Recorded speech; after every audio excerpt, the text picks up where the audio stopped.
Olá, eu sou o psicólogo Felipe Felice, criador do projeto Chega de Pânico. No vídeo anterior eu falei sobre a ansiedade e hoje, como eu tinha prometido, vou falar sobre o transtorno de pânico. Mas antes eu quero agradecer as mais de 2.300 pessoas que já estão acompanhando esse projeto. O meu objetivo é trazer um conteúdo que de alguma maneira possa agregar na vida de cada um de vocês.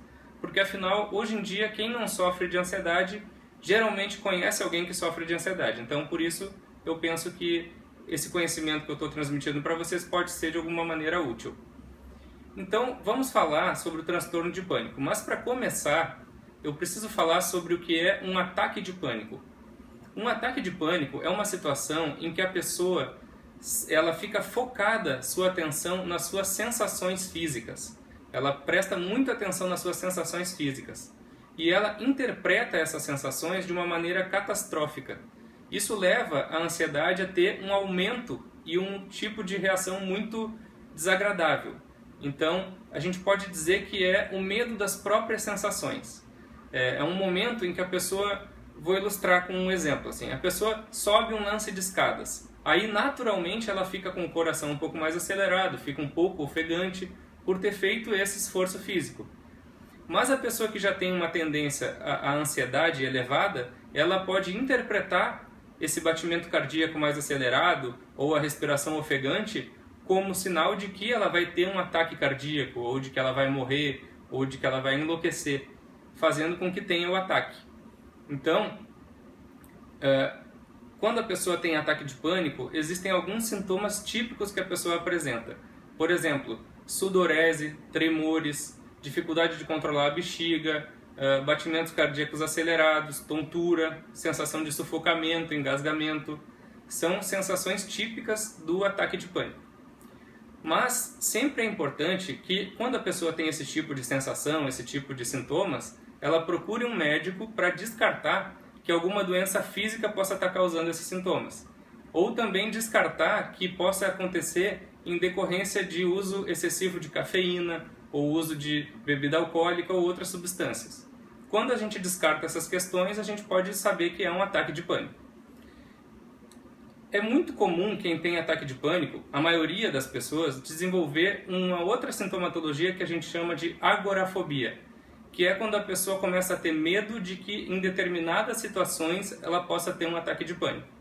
Então, é um medo de passar por uma situação onde seja muito difícil ou constrangedor ser socorrido no caso de ter um ataque de pânico.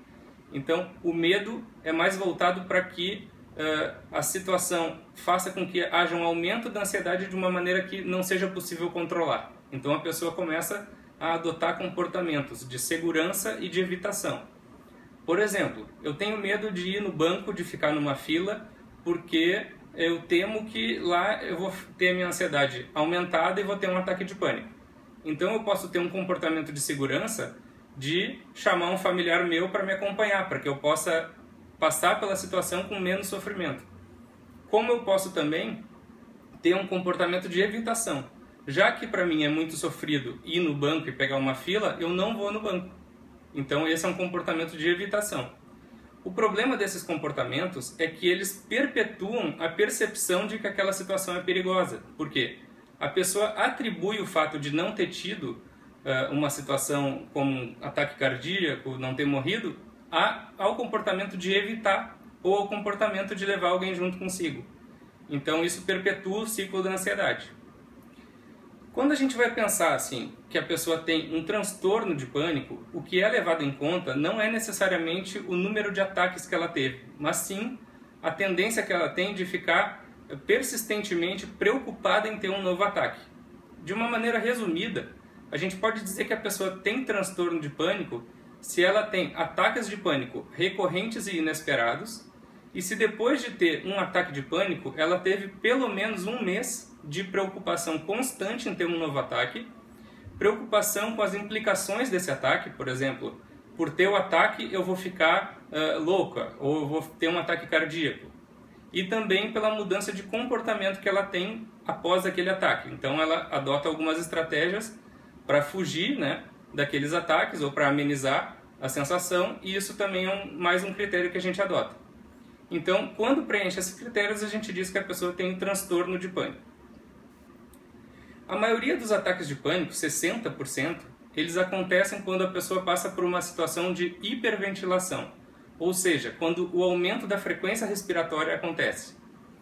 Naquele exemplo anterior que eu tinha dado, a pessoa sobe um lance de escada, né? Então ela vai ter um pouco de aumento da sua frequência respiratória. Quando a pessoa interpreta que isso é um sinal de risco iminente, ela, sentindo falta de ar, começa a respirar mais rápido para que possa recuperar o fôlego, porque ela está com medo de sufocar. Isso faz com que receba mais oxigênio no organismo do que é necessário. Quando a pessoa recebe mais oxigênio do que necessário, as artérias, as veias, elas se comprimem, se contraem, e isso bloqueia o fluxo de oxigênio que o cérebro precisa receber. E também não exala o dióxido de carbono da maneira que precisa. Então, isso faz com que a pessoa sinta a sensação de tontura, de sufocamento, e esse aumento da ansiedade leva a um ataque de pânico. Geralmente está ligado à hiperventilação. Então, a maneira como se respira é um aspecto importante também. As pessoas que têm transtorno de pânico, algumas pesquisas indicam que elas já têm um componente genético muito importante, ou seja, elas têm uma maior sensibilidade à ansiedade. São pessoas que têm uma tendência de serem voltadas para as próprias sensações.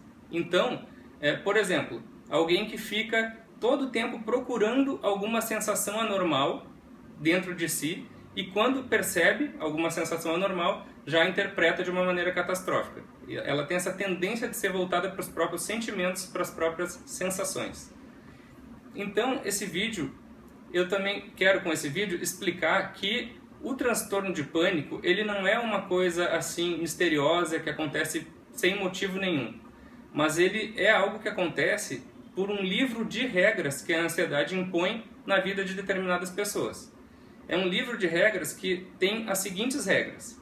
Primeiro, detecte qualquer reação anormal no seu organismo, qualquer sensação anormal. Detecte.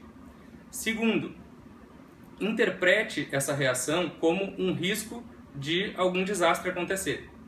Terceiro, procure antever situações em que você pode ter essas reações. Fique se preocupando com situações que possa ter essas reações. Quarto, se você puder, evite passar por essas situações.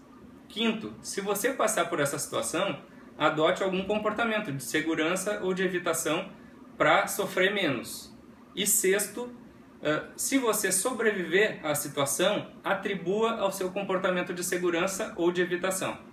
Então, são regras que a ansiedade impõe na vida de algumas pessoas que têm o transtorno de pânico e que, como elas são seguidas de uma maneira automática, a pessoa perpetua esse ciclo de ansiedade. E para a pessoa deixar de ter o transtorno de pânico, poder viver de uma maneira mais equilibrada, ela precisa de alguma maneira reescrever essas regras e poder ter regras mais adaptativas para o mundo atual que nós vivemos. O objetivo desse vídeo, então, foi explicar um pouco sobre ataque de pânico, agorafobia, transtorno de pânico, para que as pessoas possam ter um conhecimento melhor do que são essas situações. Na sequência de vídeos, mais para frente, o meu objetivo é trazer algumas estratégias de enfrentamento dessas situações. Mas para que eu possa fazer isso, antes é preciso que as pessoas entendam o que é, cada coisa. E também esse vídeo tem o objetivo de você que está assistindo poder fazer um exame e pensar, será que eu sofro de transtorno de pânico? Com esses critérios que eu estou trazendo, você pode avaliar se você sofre de transtorno de pânico. No próximo vídeo eu vou falar sobre um outro transtorno de ansiedade que se chama transtorno de ansiedade generalizada, que é mais característico de preocupações constantes de que algo de ruim vai acontecer. Então, se você gostou desse vídeo, curta, comente, a sua participação é muito bem-vinda. Eu agradeço a sua atenção e até o próximo vídeo.